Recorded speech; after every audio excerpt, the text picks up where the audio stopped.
नाम ऐसा है कि बोलने में शर्म आती है सबको। बताओ। अब दोस्तों मैं एक बात बताता हूं आपको कि कनाडा ने ले लिया इंडिया से पंगा और इंडिया ने मारे जूते कनाडा को तेज तेज। ठीक है। ये खालिस्तानी जहां जाते हैं उस मुल्क को जलील करवाते हैं लोग। अब इन्होंने कनाडा को जलील करवा दिया। कनाडा कितना बड़ा जमीन ही जमीन है भाई।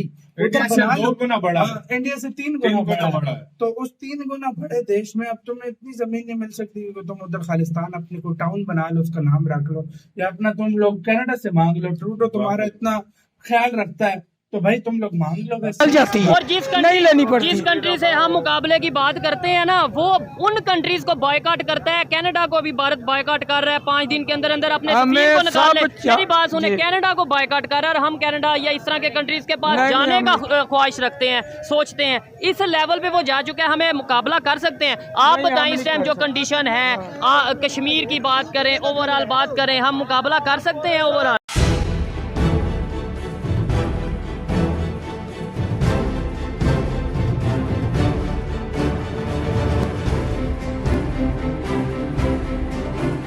दोस्तों, कनाडा के प्रधानमंत्री जस्टिन ट्रूडो का एक बार फिर खालिस्तान प्रेम उजागर हुआ है।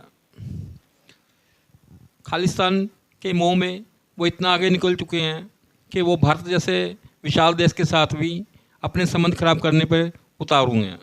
अभी G20 की मीटिंग के दौरान भी अपनी वो फजीयत करवा के यहाँ से गए, लेकिन फिर भी उनको ये समझ नहीं आई कि भारत जैसे विशाल देश के साथ अपने संबंध खराब करके उनके हाथ कुछ भी लगने वाला नहीं है। G20 की मीटिंग में भारत ने उनको कहा कि आप अपने कनाडा से जो खालिस्तानी गतिविधियां चल रही हैं उन पे रोक लगाओ, इससे हमारे देश की शांति भंग होती है। और जो कनाडा में हमारे एम्बेसडर हैं उन पर जो हमले हो रहे हैं उसको रोका जाए।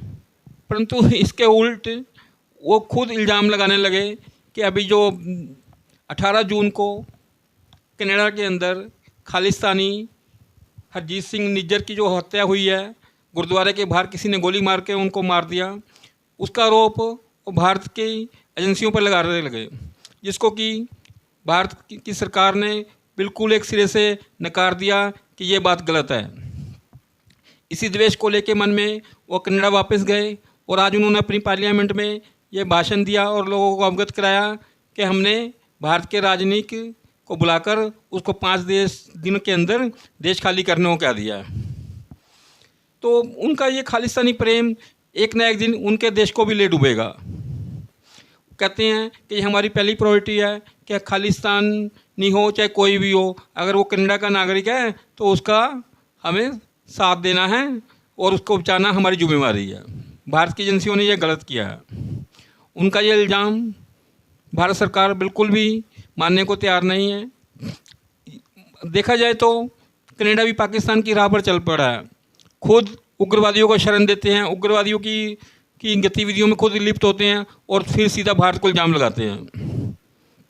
तो दोस्तों, समझने की बात है कि जस्टिन ट्रूडो क्या बनाना चाहते हैं। कनाडा को पाकिस्तान बनाना चाहते हैं तो बनाओ भाई, कोई बात नहीं। खालिस्तान भी बनवाना चाहते हैं तो बनाओ ना कनाडा में, कौन रोक रहा है उनको।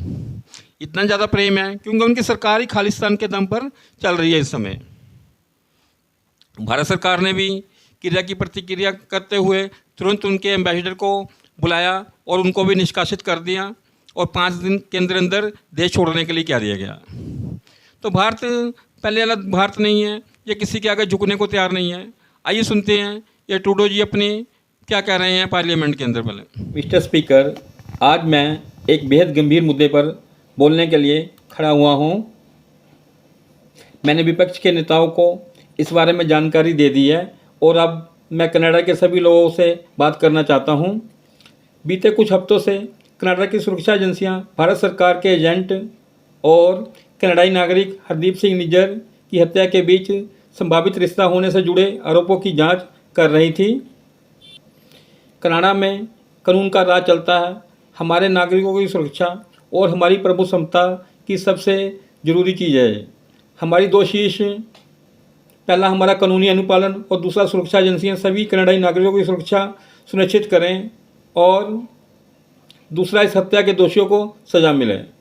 कनाडा ने भारत के शीर्ष खुफिया और सुरक्षा अधिकारियों को अपनी चिंताओं से अवगत करा दिया था। बीते हफ्ते दिल्ली में आयोजित G20 के दौरान मैंने खुद प्रधानमंत्री नरेंद्र मोदी को इस बारे में व्यक्तिगत रूप से और सीधे शब्दों में जानकारी दी। कनाडा की ज़मीन पर कनाडाई नागरिक की हत्या में किसी भी विदेशी सरकार की किसी भी तरह की भूमिका हमारी प्रभुसत्ता का ऐसा उल्लंघन है जिसे स्वीकार नहीं किया जा सकता।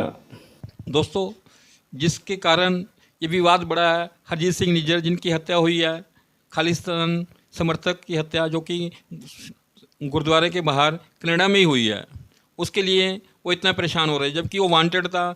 10 लाख रुपए का उसके ऊपर इनाम था। एक उग्रवादी के लिए ये अपने देश की प्रतिष्ठा को दांव पे लगा रहे हैं ट्रूडो साहब। इनके कब समझ में ये सारी बातें आएंगी। निज्जर जो कि भारत का वांटेड था, 10 लाख का उसके ऊपर इनाम था, वो एक फेक पासपोर्ट के जरिए कनाडा गया था। कनाडा ने उसको शेल्टर दिया, वहाँ पर ही उसने किसी महिला से शादी कर ली और वहाँ पर सिटीजनशिप ले ली उसने वहाँ की। इंटरनल जो इसे दर्शाते हैं कि ये चाहे कोई फेक पासपोर्ट से जा रहा है, चाहे कुछ रहा, वो भारत विरोधी है, तो कनाडा उसका साथ दे रहा है। इस करके कनाडा ने पूरा साथ दिया। इस समय वहाँ पे मेजॉरिटी में जो पंजाबी हैं, उसमें जो खालिस्तान समर्थक हैं, उनकी सहमति से कनाडा की सरकार चल रही है। इस करके ये ट्रूडो उनको नाराज़ नहीं करना चाहता, बिल्कुल नहीं चाहता कि उनको नाराज़ करूं। उनको खुश करने के लिए इसने इस तरह की हरकत करी है, जबकि ये अच्छी तरीके से जानता है कि जो ये कर रहा है अपना पॉलिटिकल कैरियर बचाने के लिए कर रहा है, लेकिन ये अपना पॉलिटिकल कैरियर दांव पे लगा चुका है। क्योंकि कनाडा में भी 2025 के बीच में चुनाव आने वाले हैं, और इस समय जब G20 के बाद ये अपने देश वापस गया तो उस वहाँ पे भी जाके इसकी विपक्ष ने बहुत मिट्टी ख़राब करके रखी है। इसको बताया कि ये बिल्कुल इसकी मीटिंग नाकाम रही। उस बात को लेके ये अपने मन में सोचा मैं कुछ लोगों का ध्यान हटाने के लिए कुछ ऐसा करता हूँ। तो दोस्तों, भारत को कोई फ़र्क नहीं पड़ता। फ़र्क तो आखिरकार भारत 5 गुना ज़्यादा इसे आय वाला देश है, वो पता नहीं किस गफलत में है। ठीक है, इंडिया सभी आय गए का आदर करता है, इसका यह मतलब नहीं है कि इंडिया की अपनी कोई मुक्कत नहीं है। तो अब देखते हैं दोस्तों, भारत ने भी उनके राजनीति को जाने के लिए क्या दिया है 5 दिन के अंदर अंदर। अब देखें किस करवट क्या बैठता है, हम वेट करते हैं दोस्तों। ठीक है, धन्यवाद दोस्तों।